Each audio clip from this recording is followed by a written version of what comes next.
बात करेंगे जो आज देश दुनिया में काफी जरूरी है, जिन पर लोगों की नजर है। बिहार में एनडीए में सीट शेयरिंग के फार्मूले से शुरुआत करते हैं, जहां पर फार्मूला पर बात तय हो गई है। करीब 11:30 बजे एनडीए के नेताओं की प्रेस कॉन्फ्रेंस हो सकती है।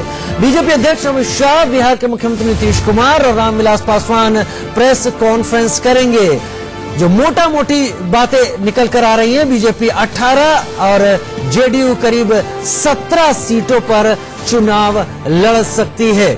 इसके साथ ही 5 सीटें एलजेपी को दी गई हैं और इसके बाद बची हुई 1 सीट झारखंड या उत्तर प्रदेश में से लोकसभा की एलजेपी को मिलेगी। साथ ही राज्यसभा की भी 1 सीट एलजेपी को असम कोटे से दिए जाने की संभावना सामने है। ये तमाम चीजें साफ होंगी करीब 11:30 बजे होने वाली प्रेस कॉन्फ्रेंस में, जिसके बाद बिहार की राजनीति, बिहार के समीकरणों पर स्थिति एनडीए की तरफ से कम साफ हो जाएगी। नीतीश कुमार, रामविलास पासवान और अमित शाह ये तीनों इस फॉर्मूले की धुरी में है, जहां पर तय किया गया है कि एनडीए जिस टीम के साथ बिहार के समीकरण, बिहार के रण को जीतने की कोशिश करेगा, वो किस फॉर्मूले के तहत लोकसभा चुनाव 2019 में दम ठोकेगा। एलजेपी ने लोकसभा में पिछले चुनाव में करीब 6 सीटें जीती थी। एनडीए में रहते हुए आरएलएसपी ने 3 सीटें जीती थी। जेडीयू ने अकेले चुनाव लड़ा था पिछली बार।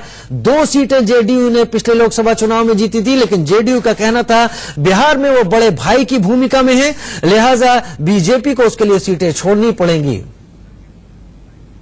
राकेश कुमार सिंह, सीनियर एडिटर, हमारे साथ ज्यादा जानकारी के साथ लाइव जुड़ रहे हैं इस वक्त।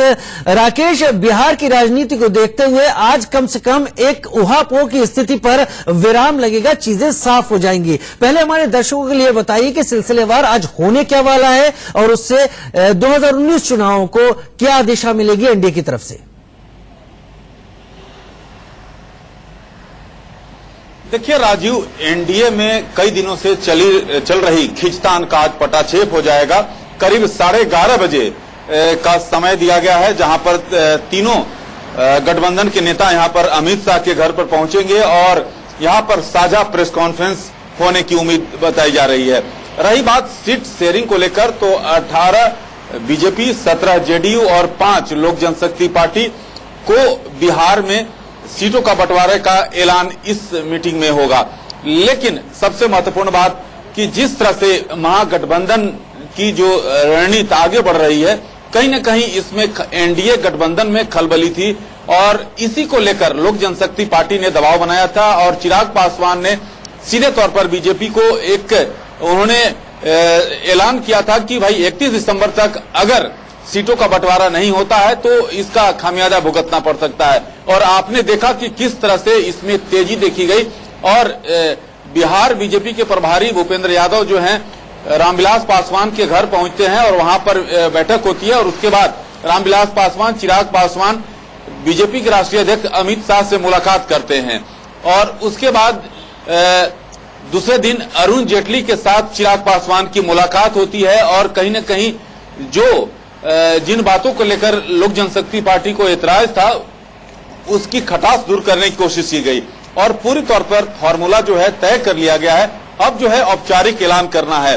रामविलास पासवान और चिराग पासवान मुंबई में हैं और सुबह दिल्ली उन्हें पहुंचने का कार्यक्रम है और उसके बाद यहां पर बीजेपी के राष्ट्रीय अध्यक्ष अमित शाह के घर पर पहुंचेंगे और बिहार के मुख्यमंत्री नीतीश कुमार भी पिछले 2 दिनों से दिल्ली में डेरा डाले हुए हैं, तो वो भी बीजेपी के राष्ट्रीय अध्यक्ष अमित शाह के घर पर आएंगे और एक साझा प्रेस कॉन्फ्रेंस किया जाएगा, ताकि जिस तरह से आपने देखा था कि महागठबंधन में उपेंद्र कुशवाहा को शामिल किया गया था, तो आरजेडी के नेता तेजस्वी यादव 24 अकबर रोड पहुंचते हैं और इस प्रेस कॉन्फ्रेंस में जो महागठबंधन की जो घटक दल हैं उन्होंने अपने ताकत का इजहार किया था और ऐसी स्थिति में अब से कुछ देर होने वाली बाद ये साझा कॉन्फ्रेंस से साबित करेगा कि आखिरकार एनडीए गठबंधन किस तरह से अपने लोकसभा चुनाव के लिए खाका तैयार कर रहा है। जी राकेश, ये तो साफ हो जाएगा इस मीटिंग में, इस प्रेस कॉन्फ्रेंस के बाद कि बिहार में एनडीए किस दमखम के साथ 2019 का चुनाव लड़ेगा। लेकिन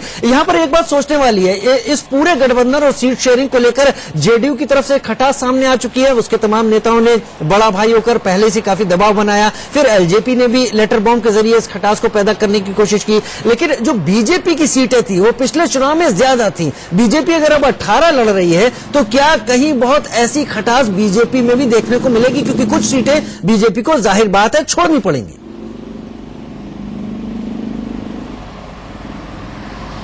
देखिए, जैसा कि आप जानते हैं राजीव, क्योंकि जिस तरह से बीजेपी के राष्ट्रीय अध्यक्ष अमित शाह और बिहार के मुख्यमंत्री नीतीश कुमार की जो पिछले महीने जब मुलाकात हुई थी, तो और उसमें सीधे तौर पर दोनों ने ऐलान किया था कि बिहार में आधे सीटों पर जेडीयू लड़ेगी और बाकी बची हुई सीट पर जो है घटक दल है उन्हें एकोमोडेट किया जाएगा। और उसी रणनीति के तहत, क्योंकि सीधे तौर पर जो जेडीयू की स्थिति है वहां पर जेडीयू के नेतृत्व में सरकार है, तो ऐसी स्थिति में बड़े भाई की भूमिका में बिहार में जो जेडीयू को बीजेपी ने भी स्वीकार किया और बीजेपी के राष्ट्रीय अध्यक्ष अमित शाह ने इसको लेकर अपनी नीति की स्पष्टता की थी।